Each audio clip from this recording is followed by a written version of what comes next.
atomic gigantification was a sweeping Japan nation when along came a dude with an ultra attitude, a Kamen Rider who's the greatest kicker of Japan. And of all, man, life's too short now, baby, to not talk big now, baby. Hello, everybody, and welcome back to Kaiju Conversation. I'm your host, Elijah, and today I have a very special episode. We are doing another interview. By the time this episode comes out, it'll probably be early November, so we're entering our Godzilla month celebration, and we have got a packed month for you guys. To kick us off with our Godzilla month celebrations, we've got an interview here with an author of an upcoming book. So before I get to rambling and talking a little too much, allow me to introduce Shawn here to talk about his book, Kaiju Unleashed. Hey, Elijah, thank you for... I'm doing good. How you doing? You good? So far, so good. Excellent. Yeah, I appreciate you having me on a Kaiju Conversation. This is really, really cool. Anytime I can get to talk about upcoming book, Kaiju Unleashed, it's a good day. And so Kaiju Unleashed is an illustrated guide to the world of strange beasts. And in this book, what we do is we talk a little bit about the history of Godzilla films. We talk about other, Japanese kaiju movies. We also talk about American monster films that are influenced by by kaiju films. We talk about animated series, video games, toys. It's a hodgepodge of everything kaiju, and some things you wouldn't think would classify as kaiju, but do. I had the opportunity to write this book, courtesy of Epic Inc. A few months ago. Back almost a year ago, I was given the offer to write the book. And so when they told me, they said, "Hey, we want to do a book about kaiju movies and stuff like that." And I said, "Okay, well, that's great." And they were like, "Well, we want to incorporate history. We want this to be a book where kaiju fans and like people that don't understand kaiju or don't really know what it's about, we want it to serve both audiences." So I said, "Okay, cool, no problem." But the key thing was, I had to specify how extensive that this book would be and like all the things that it would cover. And so once they understood that, I had to put this massive outline. And from November of 2023 to March of 2024, like all my time was dedicated to like putting this book together and writing this manuscript. And so I know, like, say, for instance, like a really big big help in like getting to know the history of kaiju films, because I grew up with them. I grew up with them as a child, and but like reading books by there's an author by the name of Steve Ryfle, Ryfle. Like he's written like some fantastic books about kaiju cinema, and the gentleman that did the foreword in this book. I'm so bad with names and I don't like being rude. Jason Barr, he wrote the Kaiju Film, A Critical Study of Cinema's Biggest Monsters, and The Kaiju Connection, Giant Monsters and Ourselves. Those books really came in handy too. And also with the availability of YouTube and like Toho putting up a lot of material, you also have tons of kaiju researchers, film researchers on YouTube, the internet, other books. So you're compiling all this information and you want it all to make sense and you want it to be cohesive. And while at the same time making sure that anybody can pick up this book and understand what's going on. And like that was key. But like one thing that I wanted to make sure that was in this book was because, yes, we talk about Godzilla. We talk about Gamera. We talk about King Kong. We talk about Rodan. We talk about all these kaiju, but I also wanted to make a little sidebar in the book for Ultraman, because basically he fights kaiju as well. So And so like I couldn't give a whole history of Ultraman, because a whole history of Ultraman would have been as big as this Kaiju Unleashed book. So we're like, okay, let's give the people a taste so they understand the importance of it and how it also links with Godzilla because of Eiji Tsuburaya. Because he did a bunch of special effects. He was the key special effects person for the early Godzilla films in the Showa era. So, like, from that, he takes his talent and abilities, creates Ultraman. And that becomes like, now it's like a seriously worldwide phenomenon. We can all watch it on YouTube now, and here in the States. But like, it's always been big in Japan, because in Japan, Ultraman is Superman to them, and like, I like the fact that now American audiences have the chance to really get to watch Ultraman and like all of its different series. Because I got to see old school dubbed Ultraman when I was a kid. And I don't think those episodes are available anymore, but I watched those. And then in the 90s, there was a company called Sonar that got the rights to Ultra 7 and redubbed the episodes. And like, I watched those on TNT every single morning at like 7:00 in the morning. And so like, it just made me happy, because like, this was during a time where that type of stuff wasn't as available to you. It was like, I had Ultra 7, I had Power Rangers. That was it.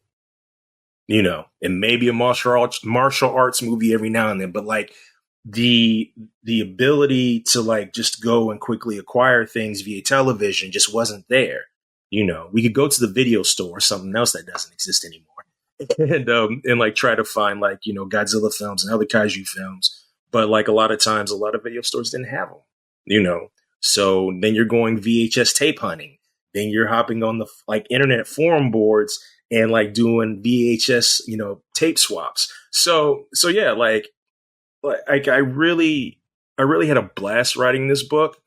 I will say that like, from the time from November to March, like basically every single thought in my brain was kaiju films. So after the book was officially done and thoroughly edited, like I literally took like a long nap. Yeah, it's the kaiju genre is very interesting because there's so much. And a lot of it's very diverse, but there is also that, like, you can only watch so much, and then it's like, okay, I need to calm down a little bit. I think it's 37.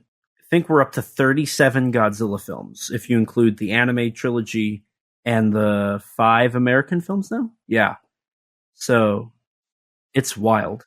Like, that's a catalog. I mean, like, Godzilla has almost as many movies as James Bond. Mm-hmm. If not more, if I'm not mistaken, like that. But that's how long Godzilla's been here. Like, he's been here since like 1954. Mm-hmm. So like, yeah. So this is the 70th anniversary this year. So like, that's longevity. And yeah, they took plenty of breaks in Godzilla, like as explained in the book, because there are different eras. Whether it be the Showa, the Heisei. I always mispronounce that. And then like the Millennium and the Reiwa era, like there are all these different eras. And so even when Godzilla goes away, it always comes back.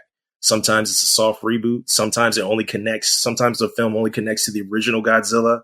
And sometimes they just go completely off the rails. And I absolutely love every single minute of it.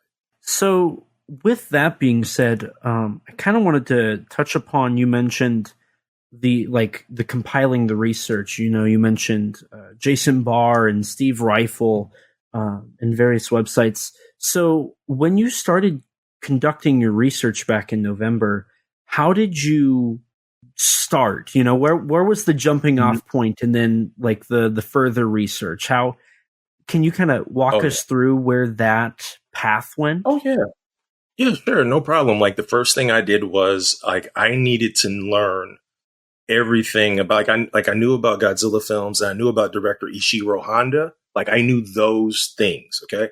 But at the core, I had to learn, hey, who took care of the special effects? who took care of the musical scores? Who were the people that wore the Godzilla suits?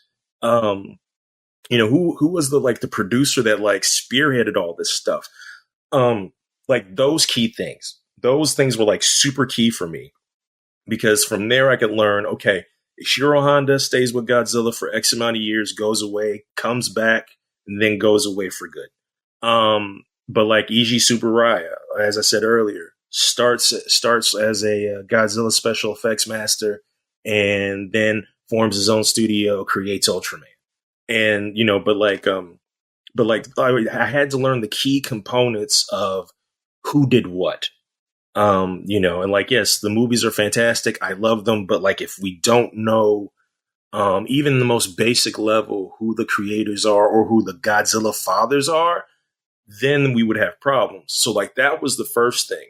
The second thing was learning the eras.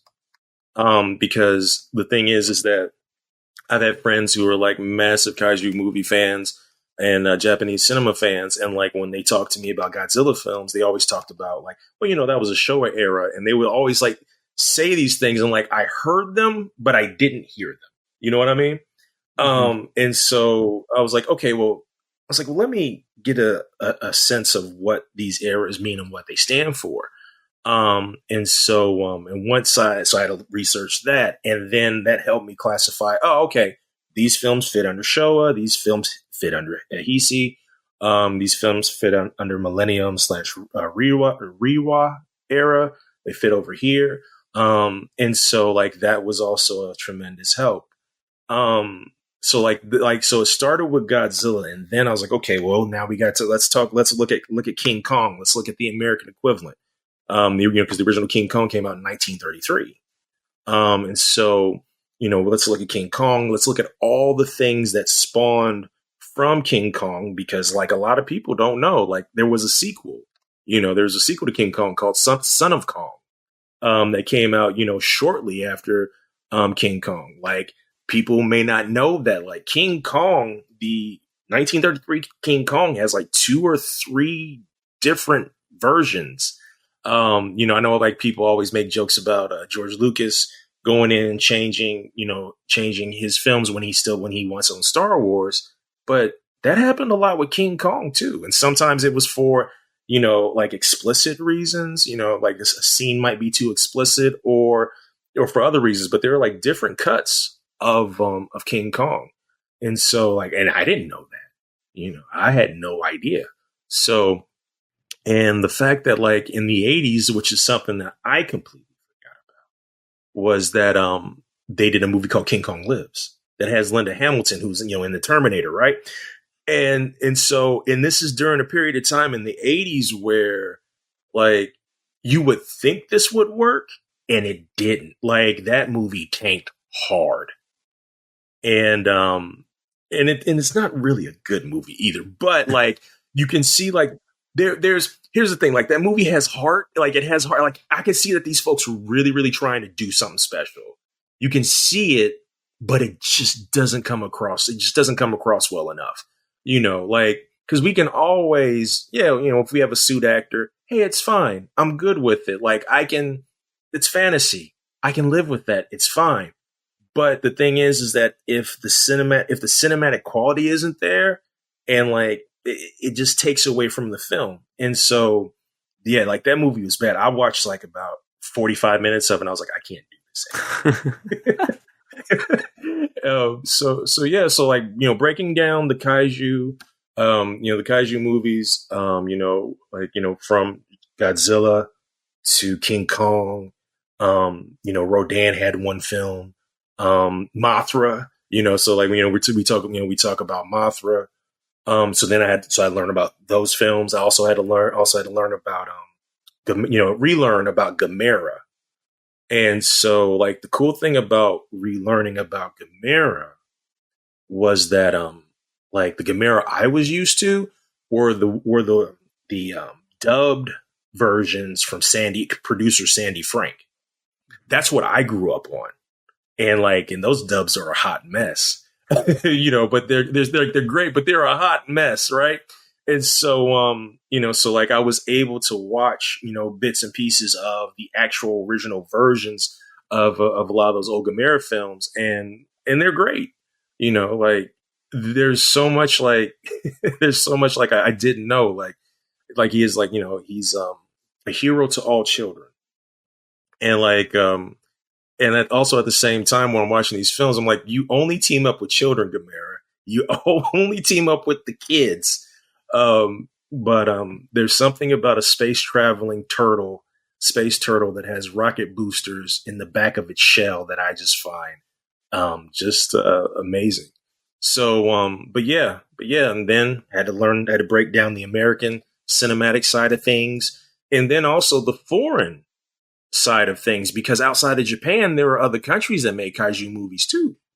So, I had to like learn on those and pick up on those and see how much information I could find for that. So like, that's kind of how like the research part for like, just like the cinematic side, came to be. And then you had the whole MonsterVerse thing. So then, cause that's broken down completely different from, the Toho Studio stuff. And then like there's stuff like Daijaman, or Daimajin. Which is, I believe that was Daiei Films, I believe, if I'm not mistaken. Mm-hmm. And because Daiei was heavy in the kaiju game until they ran out of money, because like when Japan got into like a financial crisis, Toho was able to survive. Daiei wasn't, and I believe like they came back for a short period of time and then they were gone. So like, and I didn't know that. I had no idea, because like in my mind, from a child to like, my early 30s, I just thought like a majority of the kaiju movies were all Toho Studios because they were prominent, So like it was quite the process, putting all that stuff together. One of the things that, since we're talking about like compiling it, one of the things I really appreciated about the book when I was reading it is the way you started off. You introduce your readers with your own personal story. So what was the thought process of in starting this book off with such a personal story to you? I like a couple reasons. One, I wanted people to realize if they pick up this book, if you're getting this book, it's being written by someone who cares about the genre. Okay.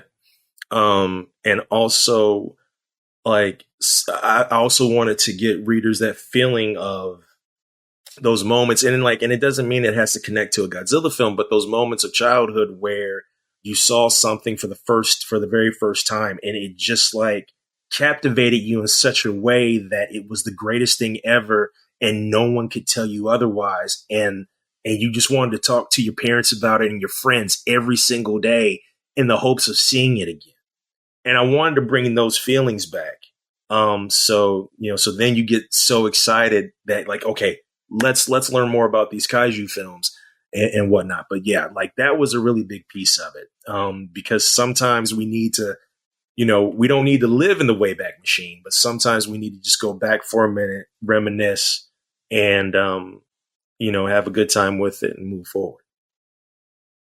Now, speaking of that, in your intro, you also have a list of recommendations for new kaiju fans of things you would recommend they watch. Now, when you were putting together that list, how did you, I as somebody who has seen a lot of this stuff too, I can only imagine how difficult it was to compile such a small list of like, here's what I would recommend. How did you make yours? Oh man, like originally, like this list had like about 15 movies in it. And my editor was like, listen, this is just like a little side note. Like we can't have that many movies. So like just trim it down. And, so then I had to be like, okay, so if I have to only have like 1, 2, 3, 4, 5, 6, 7, I had 7 films. I was like, okay, we need to represent from the 1930s to the 1950s. And then from the 1960s, the major things from the 1960s. And then we said, okay, let's put the 90s and the 2000s in there. Because the things from like the 1960s, like Destroy All Monsters, 1968, like that film has like, it just has like a longevity that's beyond compare as far as the quality and the enjoyment of it. And that itself can encompass so many Godzilla films, including, and then you have the original Godzilla, because you should watch the original Godzilla. And then also because like a lot of viewers don't realize, yes, the American version has actor Raymond Burr as Dr. Steve Martin. But like people like have a tendency to forget, like, when you watch the original Japanese version of Godzilla, this is a very serious film. Whereas in American audiences treated it as a monster film and not about the, effects of nuclear war and nuclear weapons and, in the environment and things like that. In America, it was just seen as a monster film. So like, I wanted to make sure that the original Godzilla was in here. King Kong, like, if not for story, I wanted people to watch that because like, that's a film that has fantastic special effects for 1930. And a lot of those special effects still hold up to this day. Because Willis O'Brien was the creator of those special effects. Like, Willis O'Brien is the King Kong, as Eiji Tsuburaya is the Godzilla. And so, like, I felt that was important. I put Ultra 7 in there because that's my favorite Ultraman series. And I think it's very accessible. So I put that in there. Gamera, Guardian of the Universe. That's like, out of all the Gamera movies I've watched, that's one of the ones I enjoyed the most. And then like, I had to put Godzilla -1 in there because like, I've had to watch that movie in chunks because I've just been way too busy. And like, that movie like catches my heart every single time. It leaves me speechless, And because the thing is that, yeah, Godzilla's a major threat, but it's a very personal human drama about the after effects of war. And it's just, it brought me to tears in some spots. Pacific Rim has the first one for me as like has a major importance for kaiju cinema and American cinema. One, to me, it's important because this was Guillermo del Toro's way of like getting American studio to get behind the genre fully. And like, this is also an original concept. It's not a studio licensing the rights to Godzilla. Okay. This is an original concept, original kaiju, original, like robots to battle the mecha to battle the kaiju. And like at that time in 2013, because this is before the new Godzilla movie comes out, like at least a year before the new Godzilla, because new Godzilla was 2014, I believe. So like, this is the start. This is the start of the new era of American monster kaiju cinema. And so Pacific Rim has an important place in there, in my personal opinion. So yeah, that was the reasoning behind like those choices. Now, speaking of, shortening that list, was there, I mean, this book covers a very wide range of stuff, right? You mentioned all the stuff it covers. When it came to compiling everything and writing the book, was there anything that you wanted to include that you couldn't, or anything that was included that got cut due to page limits or anything like that? The one thing I can say right now, I'm going to pull up the gentleman's name because he just passed away, and it was the one thing, and I still feel bad about it because I was so focused on, the creators of the original Godzilla films that and the gentleman who wore the suits, that I forgot to talk more about Kizo Murase, the craftsman who created suits for Godzilla, Mothra, the Japanese King Kong, Gamera and King Ghidorah, and many other kaiju. Like, wasn't really able to like get in depth, with their background. So like that, like I kind of regret that a bit, but like we try to make up for it by having as much information about like all this stuff, all these Godzilla films as possible. The Ultraman section had to trim a lot of that Like originally, instead of just like saying, well, here's a sample of a couple of series that I think you'll enjoy. Like I really started to like break down like the eras heavily and say, okay, this is why this Ultraman's important in this era, and this Ultraman's important in this era, and this Ultraman's important in this era. And so we had to like trim that back. Because once again, Ultraman is such a, Ultraman could have his own book. Like that's how immense that character is, and like all the different ultras that have ever existed. So like we had to do like a little bit of trimming on that. Something else that I was doing is like finding the alternate titles for like all the movies. Because depending on what country you're in, it could be titled completely different and have bizarre names. And like, we put a lot of those in there, but we also took a lot out. Because like sometimes it became too much of a jarbled mess. And it's like, okay, find like the key 4 or 5 alternate titles that sound the best, put those in there. And that's okay. So we trimmed those a bit too. The video game section, like what we decided to do is just say, okay, here are here are some key things from the 80s. Here's some key things from the 90s. Here's some key things from the aughts and the 10s. Instead of trying to find every single game, because then not only are you trying to find American games, you're also trying to find Japanese games too.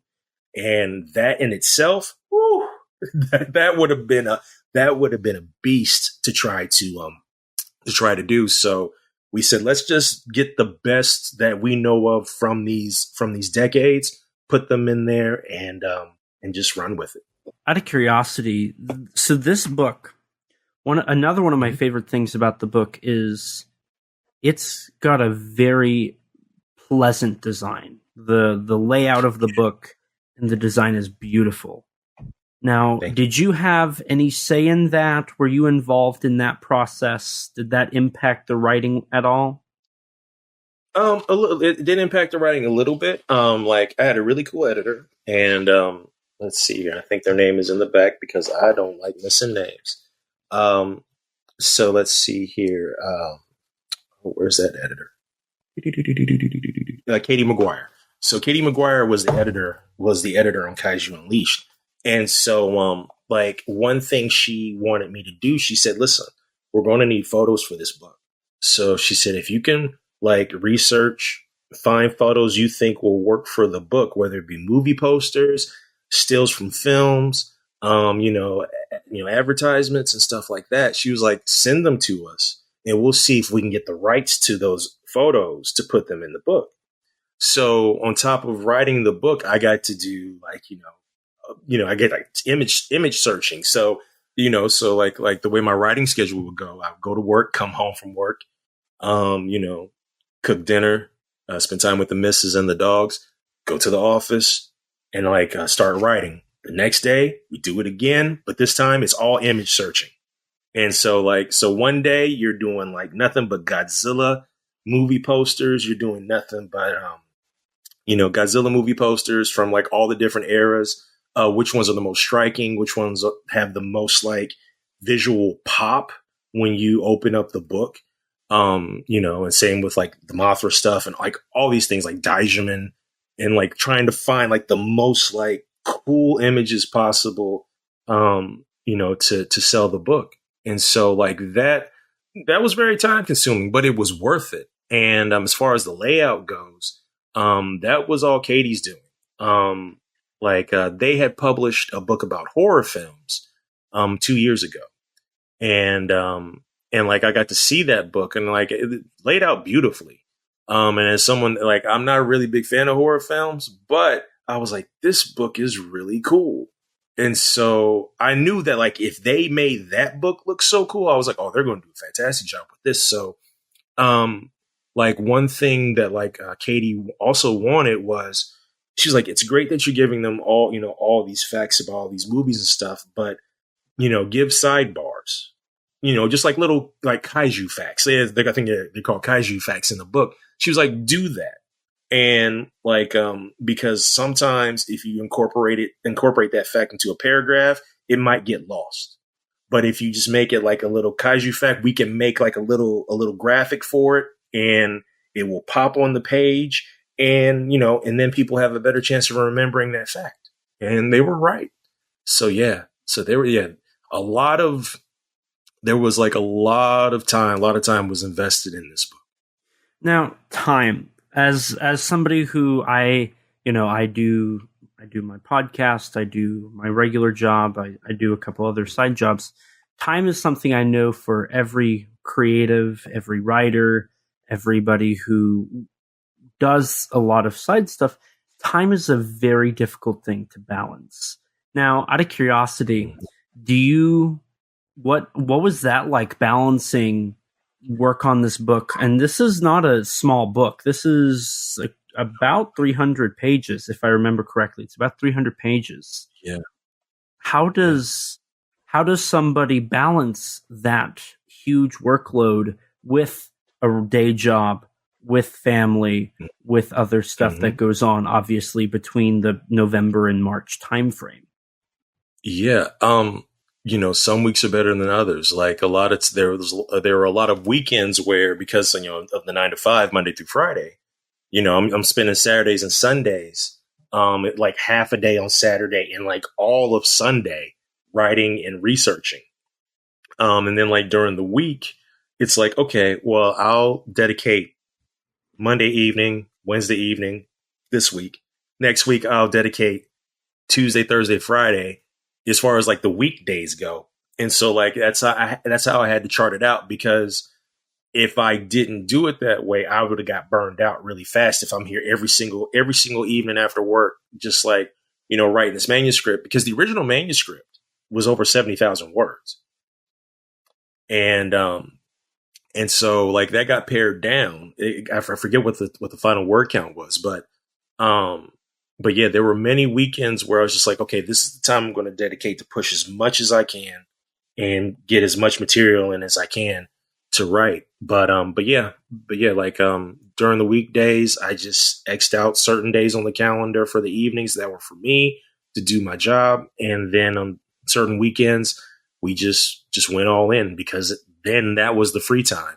But then, you give yourself moments to make time for the family, make time for the pets, make time for yourself, because sometimes I just like to sit on YouTube and like watch toy videos and kaiju videos, so yeah, that's pretty much how this book was like, paced out. So I just want to throw this out there for the listeners. So you said about 70,000 words, right? The original manuscript? Yes, I believe so, yes. Mm-hmm. So it's 150 days between November 1st and March 31st.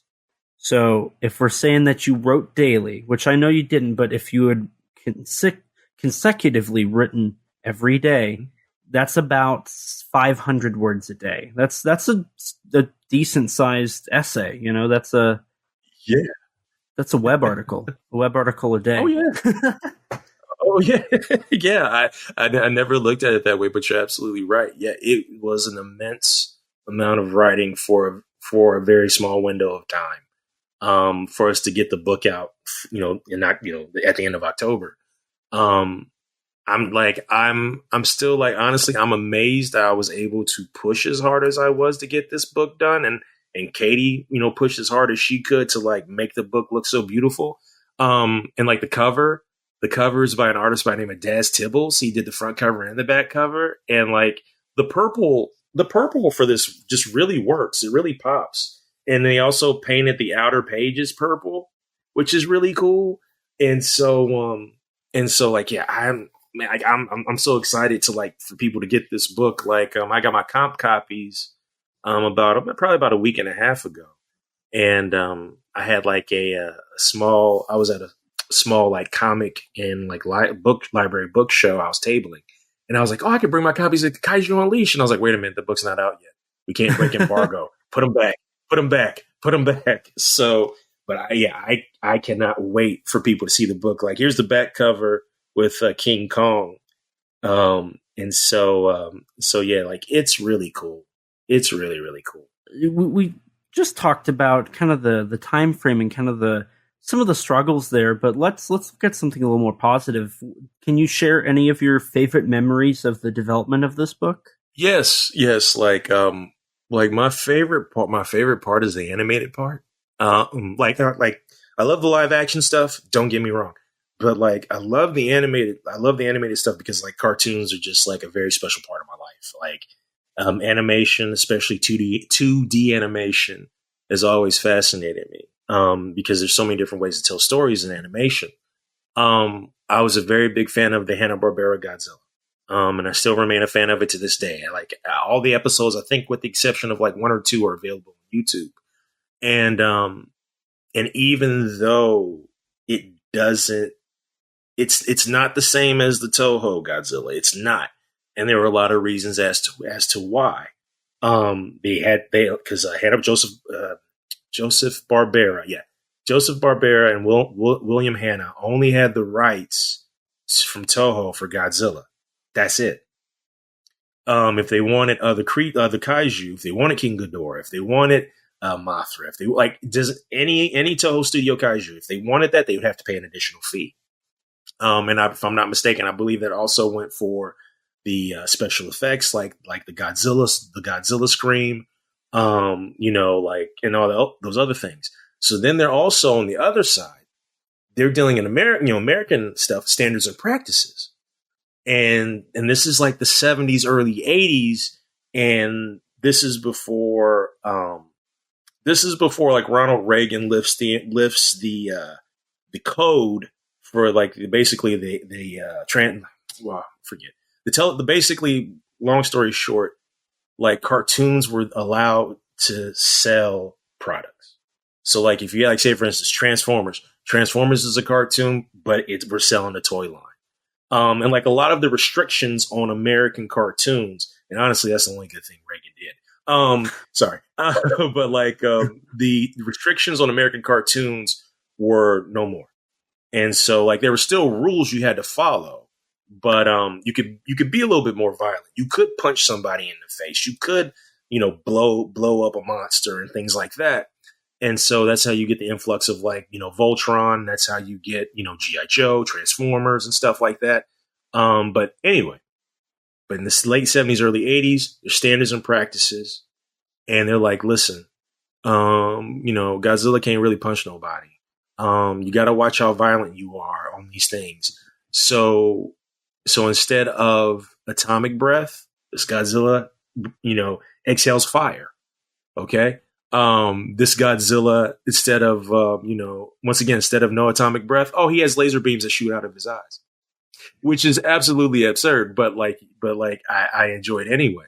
And also at the same time, because this is a cartoon for kids, standards and practices is like, hey, you need something that's relatable for the children. So, instead of Meanly or Manila, I always mispronounce Godzilla's kid's name badly. You have Godzuki, okay? And so you get Godzuki, who as a child I found immensely annoying. Now I can tolerate Godzuki. But still the cartoon works. With all the changes and all the things that Hanna-Barbera had to do, it still works. And in a lot of ways, because Godzilla is also working with a group of scientific humans, to help battle these monsters and whatnot. All the monsters that were created by the production team are great. Like I really find them to be very well done for that time period. And in some ways, even though it's like a 22-minute episode, it has the pacing of a Godzilla film, of a Toho Godzilla film. So it does some things really well, and it's quite goofy, but I love every single episode of that. And being able to really get into that was just so awesome. I didn't know King Kong has had as many animated series.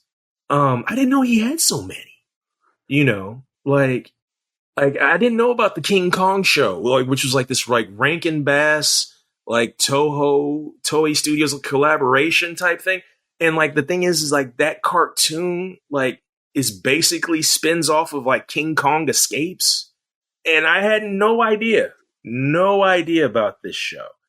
And like, yeah, I knew about the Kong animated series of the 2000s, but I didn't know that they had like 3 or 4 direct-to-video movies on top of that. I'm like, it was that popular, you know? And this is, a lot of that's before the Peter Jackson King Kong, you know, which is wild. So, and also to be able to talk about, like, I'm not a fan of the 98 Godzilla movie by Sony, but I love that animated series. And like, I remember when they first announced that animated series, I remember I was at home and I was just like, man, that movie was terrible. I don't think this is going to be any good at all. And it completely blew away all expectations. Like, they gave Godzilla his power set back. So he had the atomic brain. Like, he had like all of his powers and abilities. They created like really cool kaiju. The stories are great.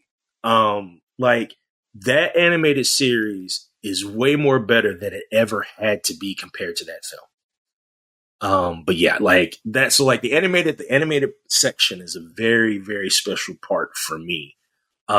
Because like I said, I love cartoons, and like, I just love how all of this is like made, and like also, like I said, discovering things like I didn't know about.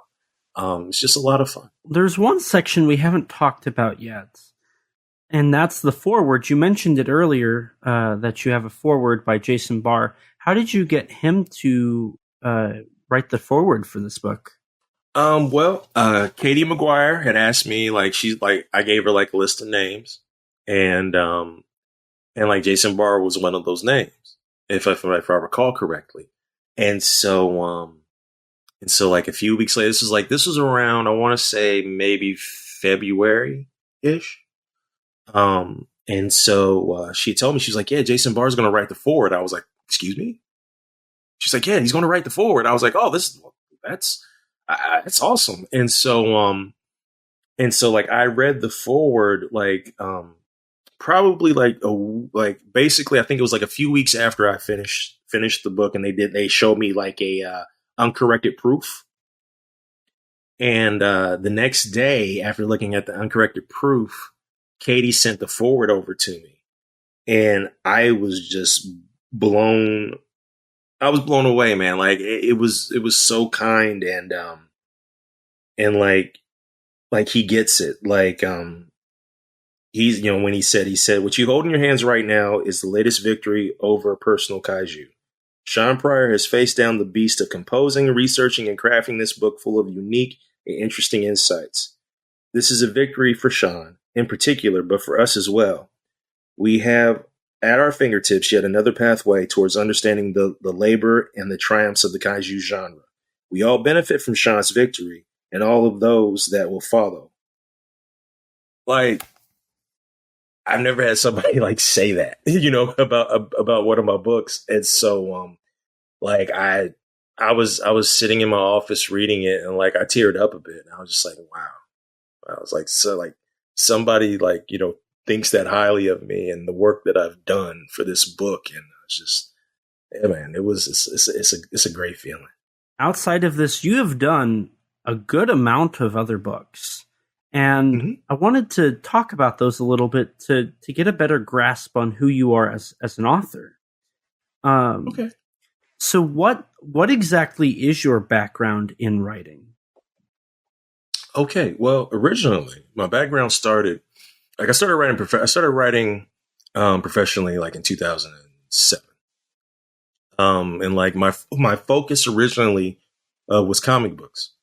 As a matter of fact, I spent 2007 to about 2019 working in the comic book industry as a writer, as an editor, worked for a couple comic book companies. And I really, like, my whole goal is like, hey, I want to get that Marvel gig. I want to get that DC gig. And if that happens, then like, whoo, career takes off.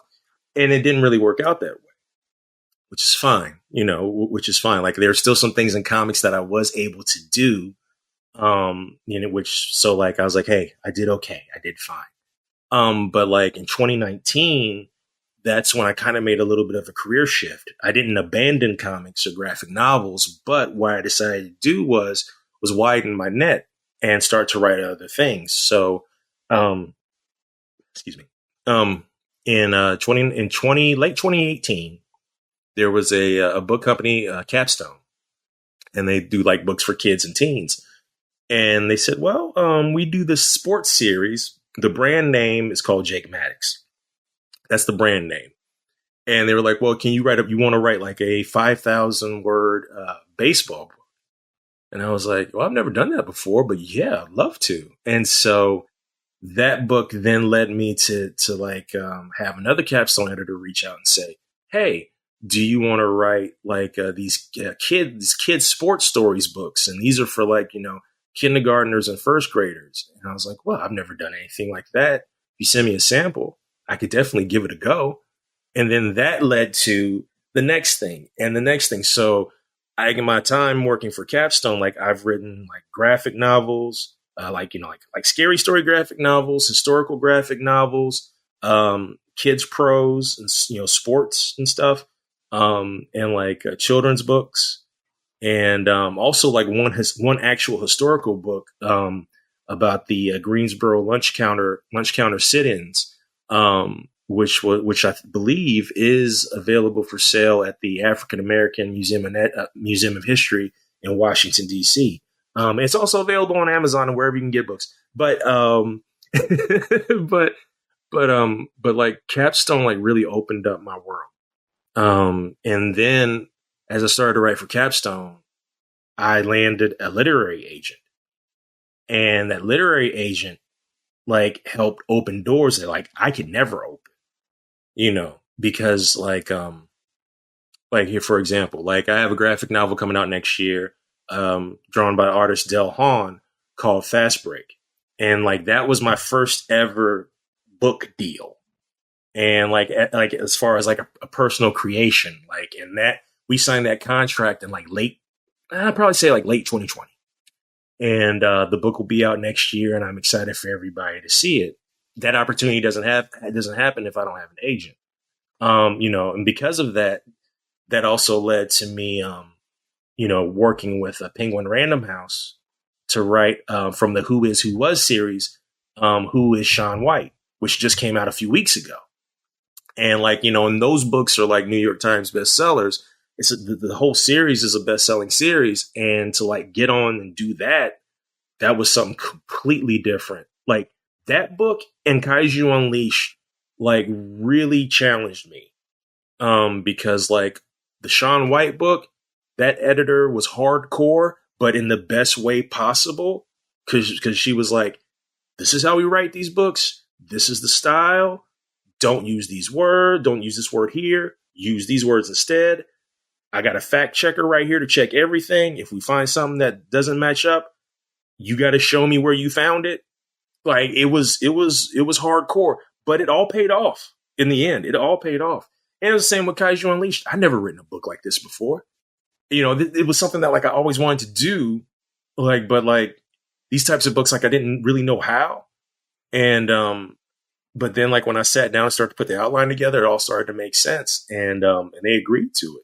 So yeah, like, and like I said, I've done like all different kinds of graphic novel series. And also like last year, I believe it was last year, if I'm not mistaken, like I had a Power Ranger story in like one of the hardcovers. It was an exclusive story in like Go-Go Power Rangers Volume 2 Go-Go Power Rangers Volume 2 hardcover. And like, so like that was that's a bucket wish item that got checked off. And so I say, hey, I professionally wrote Power Rangers. I'm good. I'm good there. But storytelling is just like something that like I just seriously enjoy. And like, I get to talk to school kids about the books I write. Like I have a book series it's a superhero series called The Gamer. And like The Gamer is kind of like this mix of, if you combine Miles Morales with Power Rangers, video games, and like Super Sen and like other types of like Toku, this is what The Gamer is, And so I'm still surprised that like Capstone let me do this, because like every single book, all the books are standalone, but they all really have like a Toku style feel to them. Like you're watching not the Japanese Spider-Man, because that was super bizarre, although I absolutely love it. It's seriously like reading, like it's like watching like 80s and 90s Super Sentai. But it's for kids and kids at heart, and the kids just eat those books up. And I've written 12 of those, and those are all illustrated by Francesca Ficarelli, and they love every single one of those. So yeah, like the last 5 years has been an amazing journey for me writing wise. Like I said, if you'd have told me in 2018 I would be doing what I'm doing right now, I would have laughed. I'm like, no way. There's no way. But who knew that like writing like a 5,000 word book about a 5,000 word baseball story would start the wheels rolling to like all these other things. First, I want to touch on, you mentioned it a little bit, and I'm curious for further elaboration. So you have worked on fictional stories, but you've also worked on nonfiction stories like Kaiju Unleashed and whatnot. Yeah. So how was taking what you've learned writing fiction and utilizing those lessons, but in nonfiction writing? What is that like, trying to adjust to that? That was a major shift. Because like, when you're writing fiction, like, you can, it's very open. You can do whatever within the boundaries of your story. Well, nonfiction, you are telling a story, but and you can you control the narrative, but like we have to make sure that it's factual, it's actual, that it's comprehensive. So like it's completely different than fiction. And so I literally, before writing Kaiju Unleashed, like I said, I picked up that horror book that Epic Inc. did, and I looked at how the writer wrote the book, and then I found a couple other books that like are like these comprehensive guides to certain types of films or sports and things like that. And I just looked at their writing styles and how they presented themselves in the writing. And you can insert yourself into the writing. Every now and then I've got a joke, because that's just me. Like I like to make people laugh.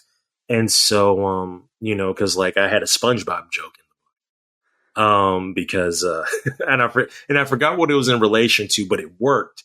And I was like, oh yeah, they're going to take that out. They're going to take that out. And Katie was like, oh no, that's hilarious. That stays.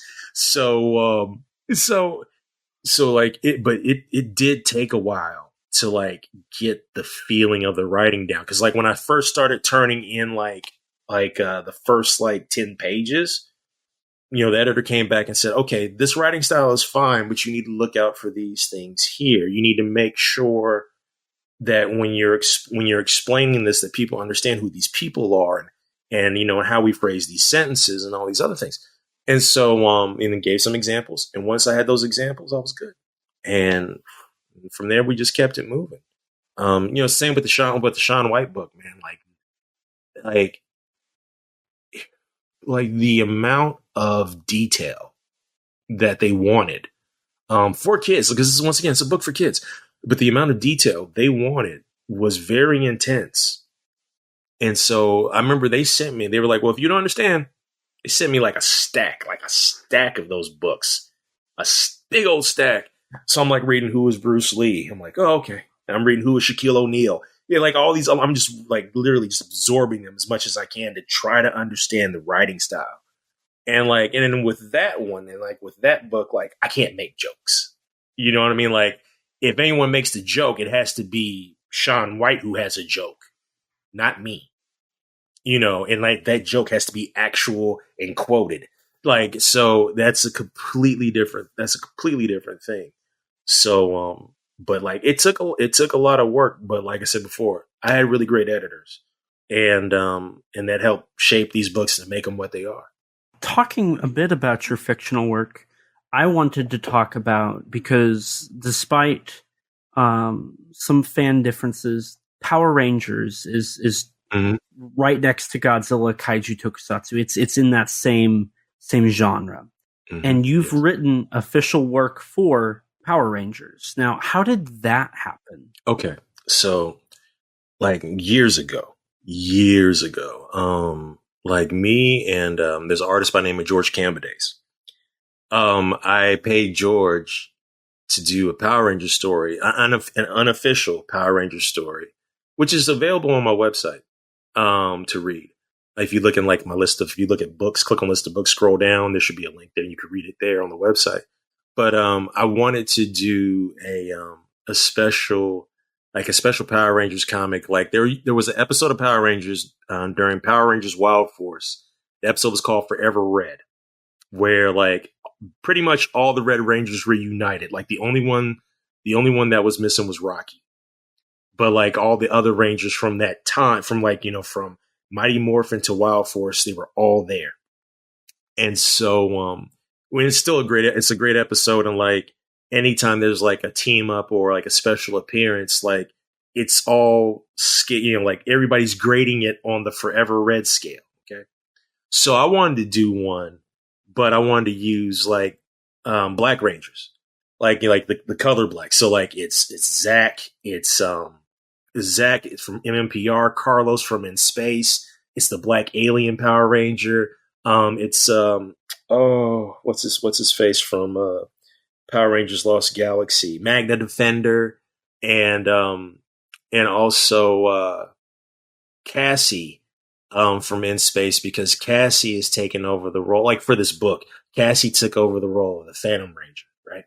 So we have like this special team up episode. And so I did that, and it was a lot of fun. And that comic got George a bunch of work with Boom Studios.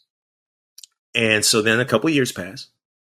I have a friend by the name of T. Franklin who's written like a bunch of comics and stuff. And she was talking with some editors at Boom at the time. And she put my name in the room. And she said, well, Shawn's a really big Power Rangers fan. He did this like comic, right? And the editor was like, oh, I've seen these pages before. I thought this was just like a demo or like a trial page. And T was like, no, Shawn wrote that and George drew it. And so that editor was about to leave. And one of the last things that they were working on was the hardcover for Go-Go Power Rangers Volume 2. And so that editor, gave me a buzz and said, hey, would you like to write like a 10-page story? And I was like, sure. I was like, I would love to. And so I was able to tell the story of like of a young TJ, a young TJ, and I believe Cassie. They were like in middle school, and they save a bunch of school kids from the Tango Warriors who appear out of nowhere.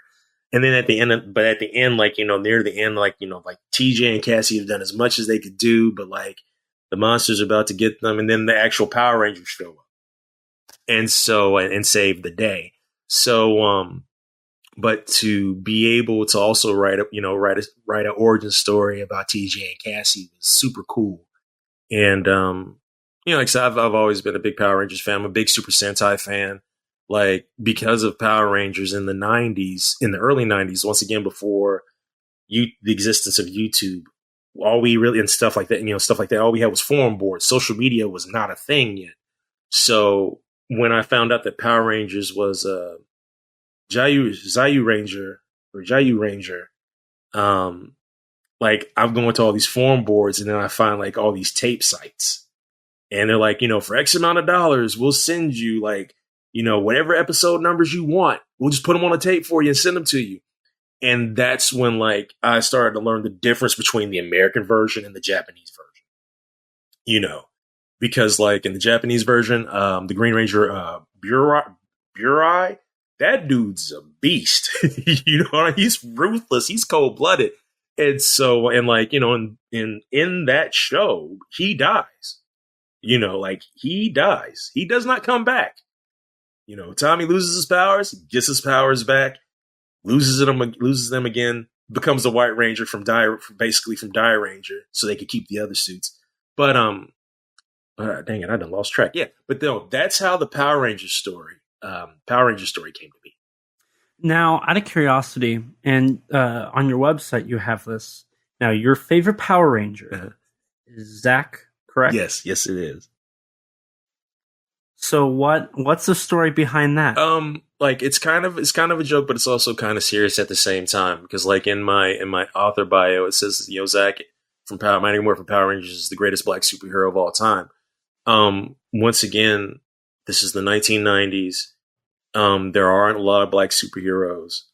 And like for a show like Power Rangers, which was like, in its time, it was a behemoth. It was a beast. Like everybody knew about it. Kids, teens, adults, they all knew about it.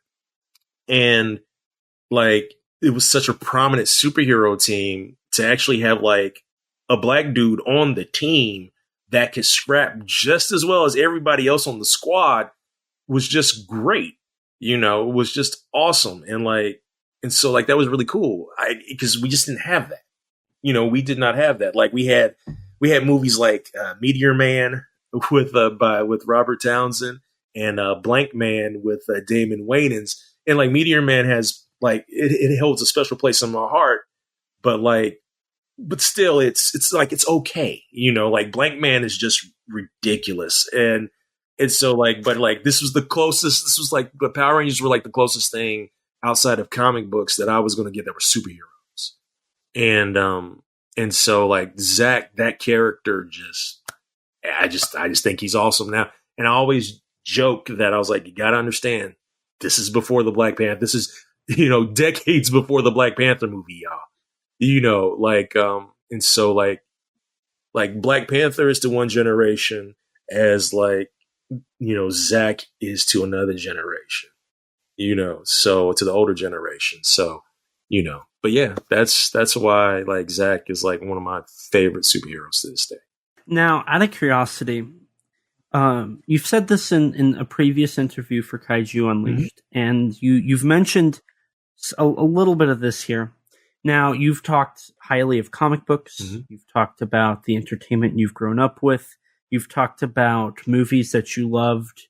And in the book, you talk about Destroy Monsters being your first Kaiju movie that you can remember. Yeah. So how has the entertainment that you grew up with impacted and helped direct your career into where it's going and influence your style and how you approach things? I will honestly say Godzilla films, Super Sentai, Toku is an immense influence. I just love Toku storytelling, especially with like Super Sentai, because they're heroes. That's what they are. They're heroes. That's what they always stand for. And I'm not saying that American superheroes don't stand for that, but like, it's just a different kind of like moral code. They're great to the kids. They all, they help everyone. Like these heroes, like they don't they don't want to be violent, but if they have to be, they do it to protect the people. They always use their powers for good. And so like that type, like Toku storytelling, especially like with the TV, with all their TV shows over the decades and the way they pace their shows, like it helps me a lot in my story writing, because it helps me learn how to pace out my stories. Like I said, with the gamer, like every single gamer book is a Toku episode for kids. Like literally, bad guy shows up, like, monster gets created, shows up near the beginning of the book. Tyler, who's the gamer, Tyler might be with his friends. Danger finally appears. Friends run away. He turns into the gamer. Then we have a battle. And then he has to figure out, okay, how do I defeat this monster? Monster's defeated. Villain gets, the villain who created the creature gets mad. Cynthia Cyber gets mad and irate. And we do it again, but differently in the next book. And so it all follows that Toku style of storytelling. Now granted, like that doesn't incorporate into every single thing. but like it's the heart of what I do. Like I always just want to make sure that like when I'm telling stories that like kids get to see heroes be heroes. There's nothing wrong with anti-heroes. I find anti-heroes to be cool. But like when I write stories, like I want kids to see that heroes do exist and that we can all be heroes. That's a great answer. That was even better than I expected. Well, thank you. Since we're on the topic of Toku and whatnot, we're going to kind of circle this back around to the book a little bit. But kind of the predecessor to Kaiju Unleashed. I haven't read this book, but you do bring it up in Kaiju Unleashed. And it's a book you helped on, Kentucky Kaiju. Oh, yeah. Can you give us a breakdown of Kentucky Kaiju? Oh, I'm so glad you brought that up. Okay, so this is what happened. Like years ago, my friends Justin Stewart. Justin's worked for like other comic book publishers like Marvel and Image, and he's an incredible artist. And then Tracina Bowling, who's also an artist, like she did a story for DC Comics. So they had like a Dead Man compilation book of stories for kids. And she did a story in that I think it's sometime late last year. Well, anyway, years ago, we all got together. We're all good friends. We all live in Lexington, Kentucky. And Justin was like, hey, like I was reading this like Kentucky field guide to nature. And he had said, what if we did a book like this, but we create kaiju for the state of Kentucky, and we use actual cities and townships. We use actual places in Kentucky, and like by using the history of said town, sometimes we use the history, sometimes we don't, but incorporate as much as we can for each kaiju. Give them a background. Where are they from? How did they get there? And Tressa and Justin had decided that they would draw like these beautiful double page spreads for each kaiju. And it was my job to like come up with kaiju names and, come up with their power sets and abilities and like, and their backgrounds and their histories. And so, I remember when I first started writing it, like I was taking it so serious at first and I was getting stressed out. And Justin was like, hey man, he was like, this is all for fun. This is for fun. It's okay. He was like, grab a glass of bourbon, have a sip, and just have fun. And I did. And after that, I literally created like 15 monsters in one night. 15 kaiju in one night. And then, did a couple more. And then they started to like do their fantastic illustrations. And then the book was published by Apex Book Company. And now, this is probably about a month and a half ago, Justin did a Kickstarter for a expanded edition of Kentucky Kaiju, where we take the original material. We also added a bunch of new material that's never been seen before. And we also made the book larger. The original Kentucky Kaiju is digest sized. The new version is 8.5 by 11, if I'm not mistaken. So it's much larger. And so now you get to see like the artwork looks even more gorgeous than before. But one of my favorite kaiju in that book is it's an ant. It's an ant kaiju. And its name is Tex Ant. And he has a cowboy hat and he loves eating barbecue. Okay. And he became so popular that like they wrote a song about him called, There's Never Been a Country Ant That Can't. And, but the thing is that because of Tex Ant's addiction to barbecue, the high fructose corn syrup in the barbecue sauce, caused, Tex Ant to die of kaiju beaties, which is kaiju diabetes. So that was Tex Ant. That's like one of my favorite ones because Justin like drew like this kaiju ant and it's got this hat on, but it has this like big ripped shirt that says like Rib Champ 1982. It's just so ridiculous. It is so ridiculous, but yeah, we got to do so many cool things with that book. And I believe, if I'm not mistaken, if you go to Kickstarter and type Kentucky Kaiju, I think they also have like, hey, if you missed out, click here. And because I know he's he's fulfilling rewards right now. He's in the process of getting the books because he did a hardcover. We did a hardcover and a softcover for this one, for the expanded edition. So yeah, it was fun. For anybody who is listening that wants to be a writer, I was curious if you could provide any advice you would give to a young writer or an aspiring writer that wants to make it their career. Yeah, I will say this: like, allow yourself to make mistakes. Like, perfection is going to be your biggest enemy. Like all the things that you have read that have been published, or the things that you watch on TV, or the films that you watch, like, those are professional level because, like, those people like made tons of mistakes and learned along the way to become the professionals that they are today. So allow yourself to make mistakes. And I always tell, I tell kids all the time, they're like, well, I want to write this story about this. I'm like, well, go ahead and write it. Well, how long is it supposed to be? It doesn't matter. It's as long as you want it to be. It's as long as you want it to be. And then you can go back and look at it and say, you know what? I don't like that part right there. So let me change this. And then, they start to learn how to, build their characters and build their worlds and, build their stories. And that's why, don't worry about it being perfect. Nothing is perfect. Allow yourself to make mistakes, and you grow from those mistakes, and you become a better writer. You don't have to write every single day, because a lot of us can't write every single day. But when you do, you make time.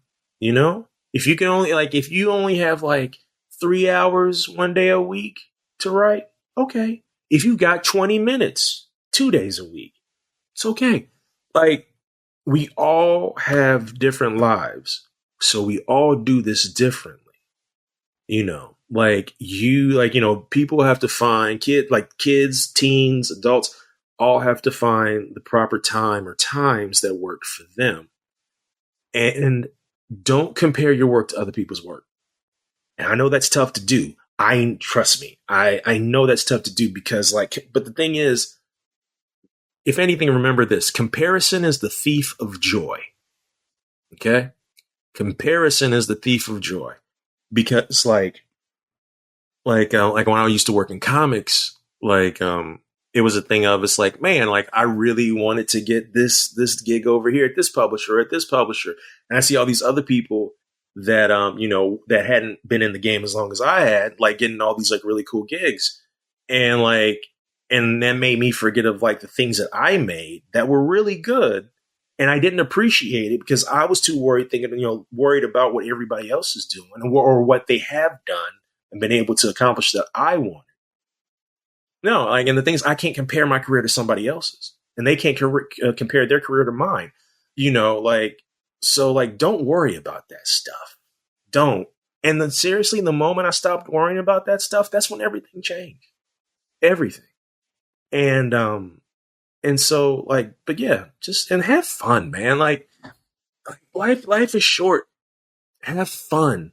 If you want to write a story about cooking ramen, and then you get into a ramen cooking contest, go ahead. If you want to write your own kaiju story, go ahead. If you want to write your own Super Sentai team, because Hasbro's not making Power Rangers anymore. If you want to write your own Super Sentai team, go ahead. Just allow yourself to have fun and create, and don't worry about if it's making money or not. You do it because you want to do it. I have a writing career, and I'm glad I have it. And I'll be straight up with you. 2007 to 2019, outside of selling books at shows, I didn't make that much money. Okay? I didn't. But once that capstone opportunity came, everything changed.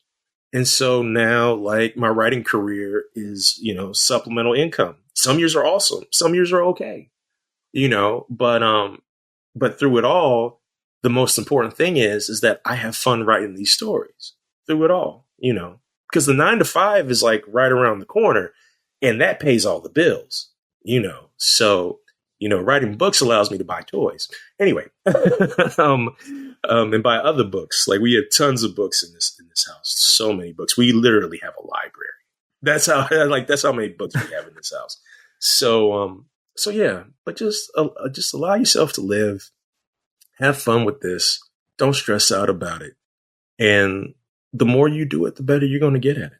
With talking about your writing career and how you look at it, where can people find your works outside of Kaiju Unleashed? Yeah, go a couple places.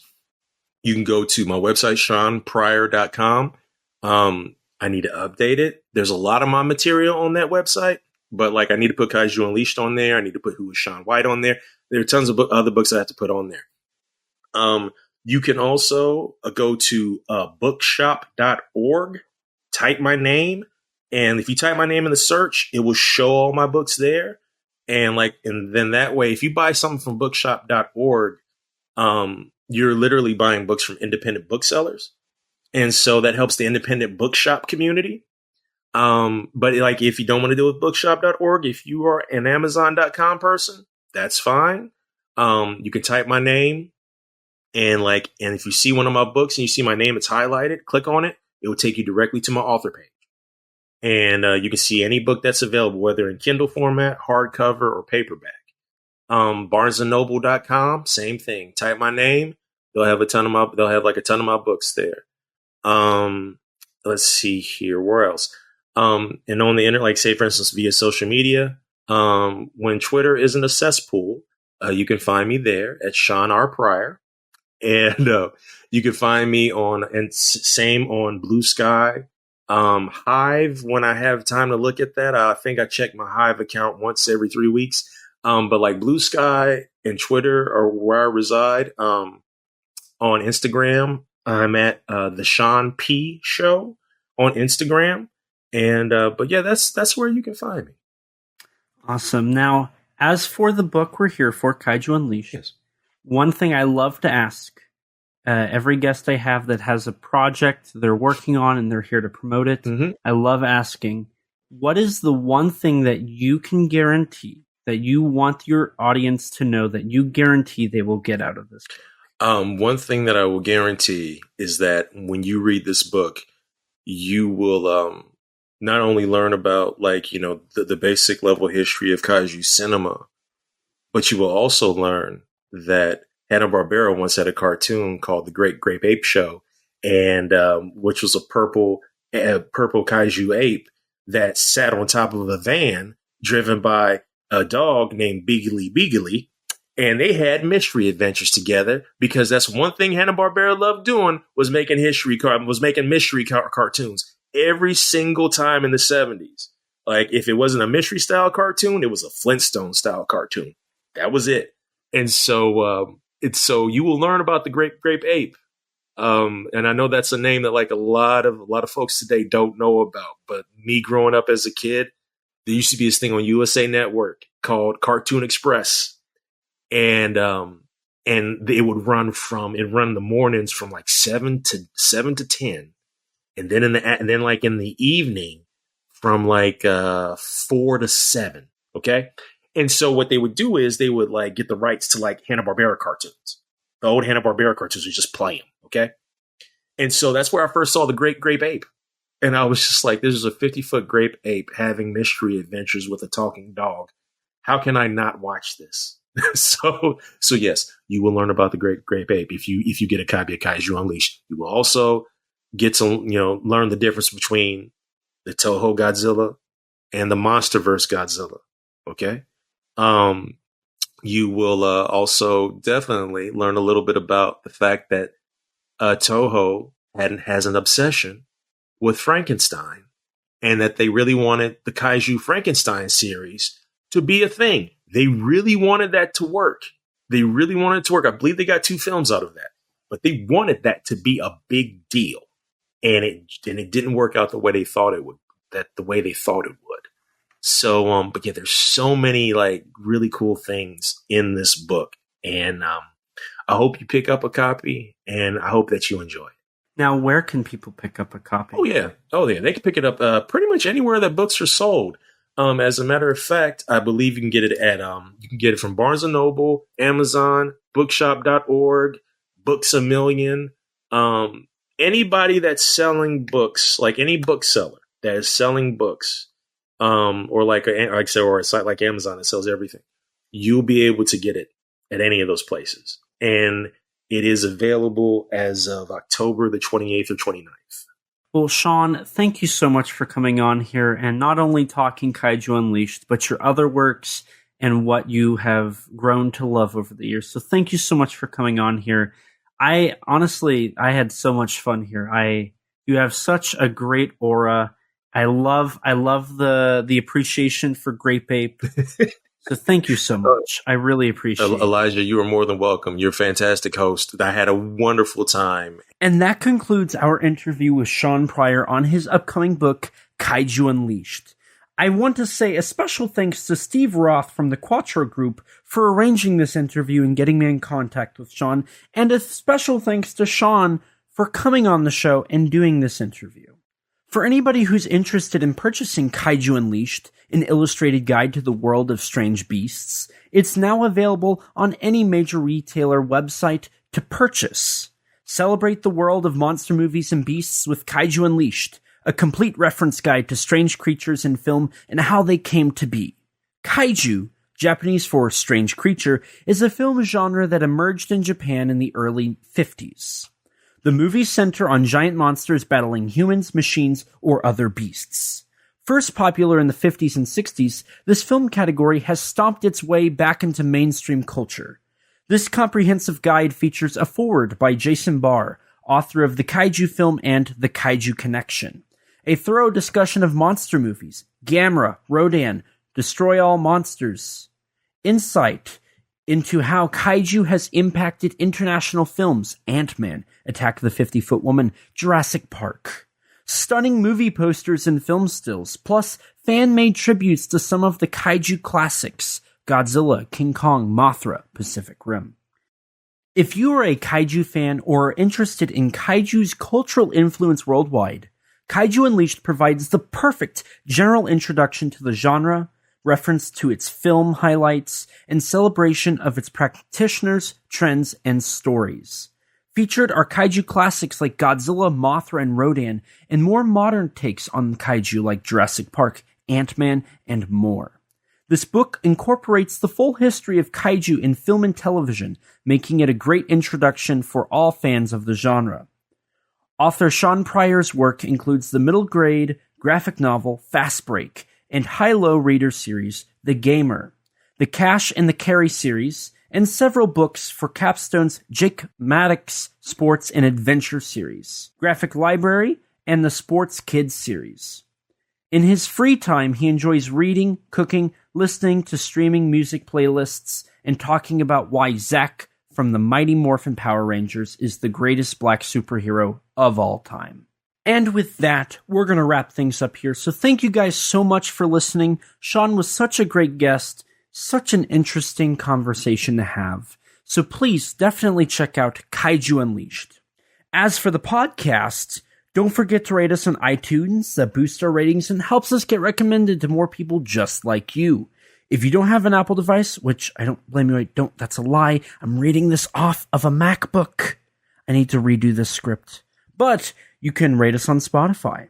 To stay up to date with all things Kaiju Conversation related, head over to www.kaijuconversation.com to find all of our episodes, social media, news, and updates. Follow us on Twitter at KAIJU_CONVERS. If you don't have Twitter, you can follow us on Instagram or like us on Facebook. If you're like me before podcasting and you don't have any social media, lucky you. You can email us at kaijuconversation@gmail.com, all lowercase, all one word, you know the drill. And as always, we'll read your reviews on air for everyone to hear. We also have a Teespring store. Eventually we'll have original artwork on there, but until then, you can sport our awesome logo on a t-shirt or maybe even a coffee mug. If you'd like to chat with us, check out our Discord server full of others that have similar interests to you. It's a great community full of great people. Don't forget to subscribe to our YouTube channel and hit the bell so you can be notified anytime we upload a video. We sometimes upload podcast exclusives like bloopers or episodes or even minisodes talking about news or other subjects. We also have an interview with MechaGodzilla designer Jared Krzyzewski on the channel. I definitely butchered his name. I'm so sorry about that. And a huge thanks to Rex for editing all of these episodes and all the other content we upload. His links can be found in the description below.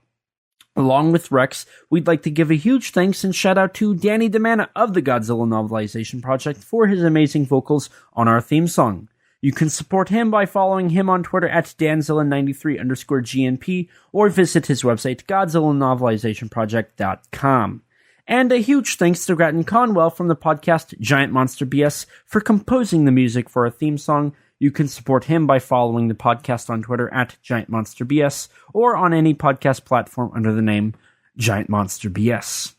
And with that, we're going to wrap things up here. So thank you guys so much for listening. And as always, please remember, life's too short to not talk big. Bye, guys. We are set, we are in debt. There's nothing to sweat. Life's too short now, baby. And not too big now, baby. Conversation. His name's Elijah, baby. And also Rex now, baby. We love those kaiju, baby. And you will too now.